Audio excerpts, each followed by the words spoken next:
수신계열 30번째 시간입니다. 용어 설명을 계속 하겠습니다.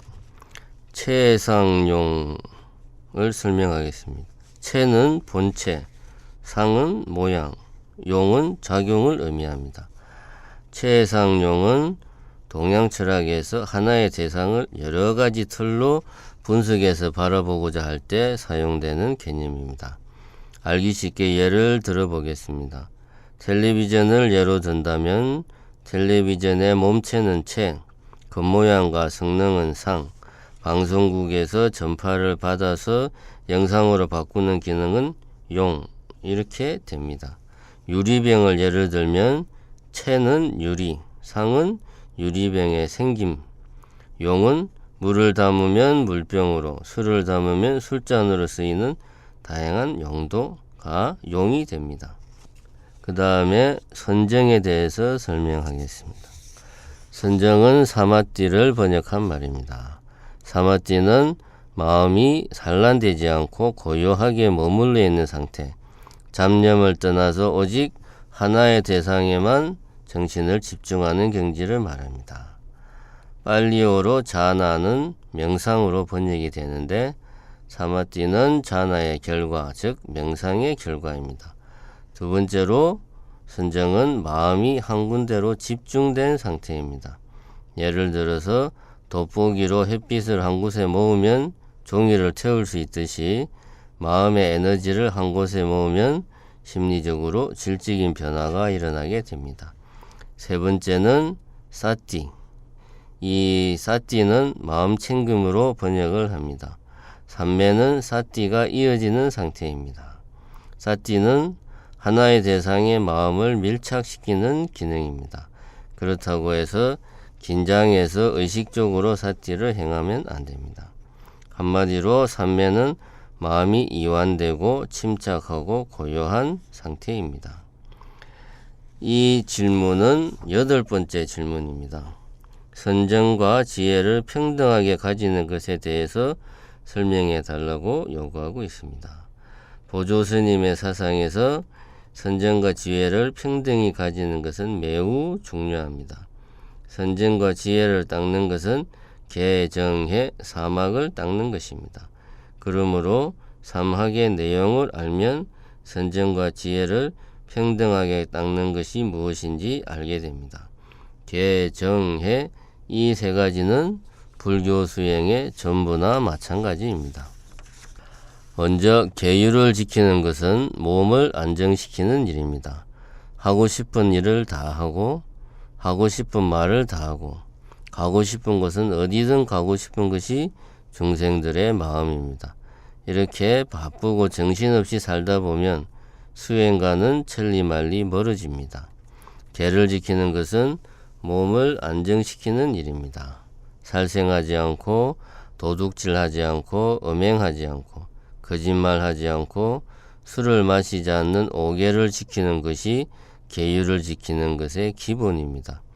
계율을 지키는 것은 중생심에서 비롯되는 행동을 다스림으로써 중생심을 다스리는 일입니다. 오랜 세월 동안 중생심으로 행한 행동들은 몸에 배어서 쉽게 고치기 힘듭니다. 그러므로 오계를 지키려고 의식적으로 노력함으로써 중생심으로 익힌 행동을 다스리는 것이 몸을 안정시키는 일입니다. 행동이 규율에 어긋나지 않아서 몸이 안정되면 마음을 안정시키는 선정을 닦는 수행을 해야 합니다. 중생들의 마음은 마치 나무 위의 원숭이와도 같아서 잠시도 가만히 있지 못하고 이리저리 쉴 새 없이 움직입니다. 우리들의 마음은 산란하게 짝이 없는 대상을 쫓아서 온갖 분별심을 일으키고 이리저리 흩어지고 이리저리 쫓아다니는 마음을 조용히 깔아앉히는 것이 선정입니다. 마음이 한 곳에 고요하게 머물러 있을 때 비로소 세상 모든 것들을 있는 그대로 볼 수 있는 지혜가 열립니다. 즉, 먼저 계율을 지켜서 몸을 다스려 안정시키고 다음에 마음챙김 수행 등으로 삼매에 들어 마음을 한 곳에 집중하여 고요하게 가라앉히면 마침내 지혜를 얻게 되는 것입니다. 진흙탕에서 깨끗한 물을 얻으려면 먼저 물이 더 이상 출렁거리지 않도록 그릇에 담아야 합니다. 그리고 진흙이 바닥에 완전히 가라앉을 때까지 가만히 기다려야 합니다. 그런 연후에 조심스럽게 깨끗한 물만 따로 걸러내면 됩니다. 그래서 개의 그릇이 깨끗해야 선정의 물이 고이고 선정의 물이 고여야 지혜의 달이 뜬다 라고 하였습니다. 이렇듯 개정해를 단계적으로 닦아 나가는 것을 상을 따른다는 의미에서 수상사막이라고 합니다. 그러나 육조 단경에서 육조 스님은 중생들의 마음에 개정해 사막이 이미 갖추어져 있다고 하였습니다. 육조 해능 스님께서는 마음에 잘못 없음이 자승의 계며 마음에 산란 없음이 자승의 선정이며 마음에 어리석음 없음이 자승의 지혜이다 라고 하셨습니다. 그러니까 계를 어기는 행동, 산란함, 어리석음은 우리들의 청정한 본래 마음에는 없다는 것입니다. 이것을 자성사막이라고 합니다.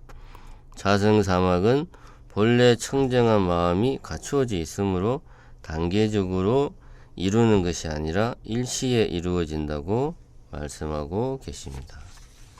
육조 스님은 자성사막은 돈문이며 큰 근기의 사람이 공부하는 길이며 수상사막은 전문이며 작은 근기의 사람이 하는 공부라고 하고 있습니다. 이 8번째 질문에서 선정과 지혜를 평등하게 가지는 것이 무엇인지 물어보는 것은 개, 정, 해, 사막을 어떻게 닦아 나갈 것인지를 묻는 것과 동일합니다. 그러면 선정과 지혜를 평등하게 가지는 정해등지, 선정과 지혜를 함께 닦는 정해상수는 무엇을 근거로 하고 있는 것일까요? 보조스님은 선정은 자성의 체, 지혜는 자성의 용이라고 하고 있습니다. 다시 말해서 선정과 지혜 모두 자성을 서로 다른 측면에서 바라보고 말하고 있는 것입니다. 그래서 선정과 지혜는 별개의 것이 아니라 같은 것입니다. 같은 것이기 때문에 따로 수행할 수 없는 것이며 같은 것을 다만 달리 말하는 것이기 때문에 평등하게 가진다라고 하는 것입니다.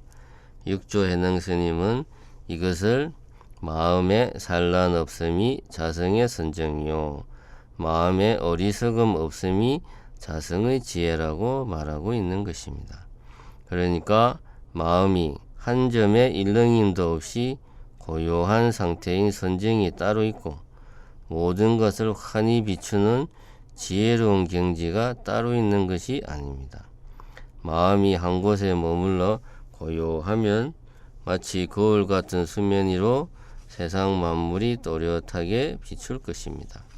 그리고 지혜롭다는 것은 뭔가를 많이 아는 것이 아니라 세상을 있는 그대로 바라보는 것이기에 지혜로운 마음은 마치 바람 한 점 없어서 도장을 찍은 듯 세상 만물을 선명하게 비추는 수면처럼 고요합니다. 그러므로 선정과 지혜는 별개가 아니라 나의 본래 성품을 각각 다른 측면에서 바라본 것일 뿐입니다.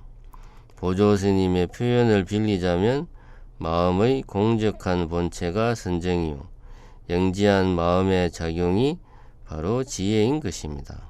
그러므로 자성사막은 동시에 이루어질 수밖에 없는 것입니다.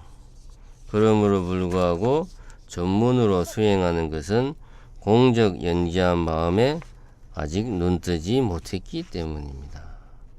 최상용에 대한 설명을 조금 보충하자면 대승기신론에서 보면 대승기신론에서는 끊임없이 생멸하는 마음을 분석할 때 마음의 체는 진여, 마음의 상은 열애장이라고 하였습니다.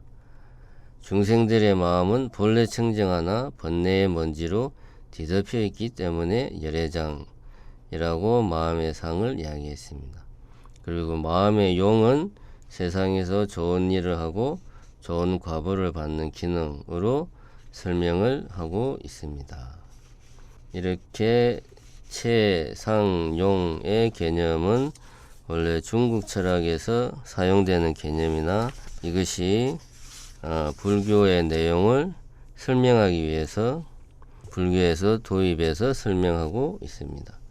또 원문에서 조계운하대 할 때 이 조계는 육조해능 스님을 말씀하고 있는 것입니다. 육조해능 스님이 조계산에 주석하셨기 때문에 육조해능 스님을 존칭하는 의미로 조계운하대 이런 식의 표현을 하고 있습니다. 예, 오늘은 여기까지 하겠습니다.